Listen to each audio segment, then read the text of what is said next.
Rage, Red Bull, rockstar. Business is booming. It is the fastest growing segment of the beverage industry. There's no secret as to how it works: caffeine. They're being portrayed as a product that is perhaps mysterious or misunderstood, when really it's just a straightforward stimulant. That has huge appeal to the young, At least once a day. Sometimes I can go more. who say the rush of a Red Bull is instantaneous. Energy. You have energy coming. You just have energy. You're more awake, you feel like you want to concentrate. A regular can of cola has about 45 milligrams of caffeine. 1 cup or 8 ounces of coffee has about 135 milligrams. And under new Health Canada guidelines, energy drinks are now capped at 180 milligrams of caffeine. Feel dizzy? No. Okay. But Dr. Paul Poirier wants to know more. We're testing the impact of energy drink on heart rate, blood pressure. 1 energy drink every hour for 4 hours. Stimulate the body, make it move, Keep the pace. measure every reaction. I have this feeling I can do anything and I'm not tired.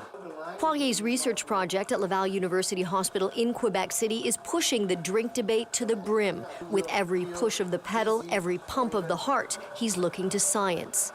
If you look at the ads on energy drink, you know, it's probably the best thing since sliced bread. But we're not sure about that, so we want to put science into the field. To investigate whether energy drinks played a role in dozens of adverse reactions reported across Canada, as well as 3 deaths, including Jim Shepard's 15-year-old son. The only thing different that day than any other day was the energy drink. A normal, healthy teen, Brian Shepard, collapsed after a paintball tournament. The autopsy found caffeine. These products are potentially dangerous, and they're no different than alcohol or tobacco products, and yet we're not protecting our kids from them the same way. Yves Plourd's loss is recent and raw. His 24-year-old son collapsed February 12th and died. Il prenait 2 ou 1 canette à chaque matin, puis elle a travaillé à la fin de sa journée pareil, là. Mais ce soir-là, ça a été fini. The funeral in his hometown of Shawinigan drew hundreds. The morning of his death, Maxime Plourde complained of heart palpitations and dizzy spells after consuming a can. Choqué, choqué. On entendait parler dans les journaux, on entendait parler sur Internet, puis t'es où ça m'arrive à mon bébé? Tu sais, c'est mon bébé, ça, là, qui vient de partir, là. Doctors found Maxime had a heart condition. Whether caffeine played a part in his death cannot be proven. There are mandatory warning labels on energy drinks, and those with health conditions or caffeine sensitivity are cautioned away. The consumer has responsibilities, and their responsibilities are to be aware of any underlying health conditions they may have.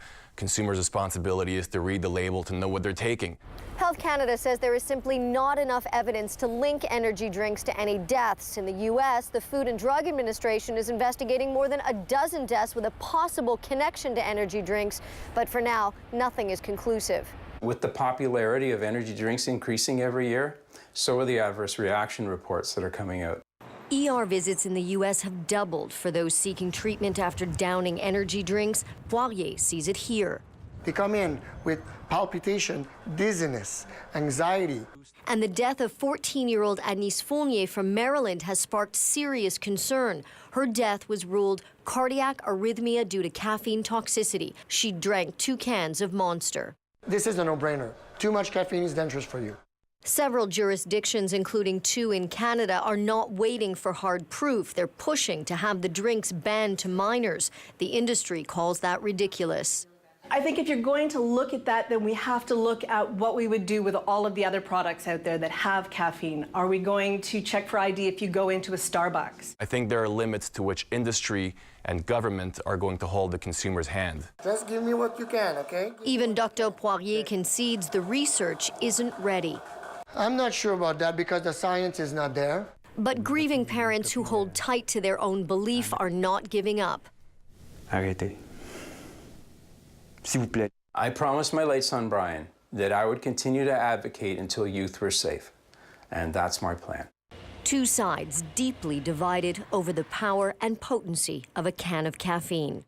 Tarah Schwartz, CTV News.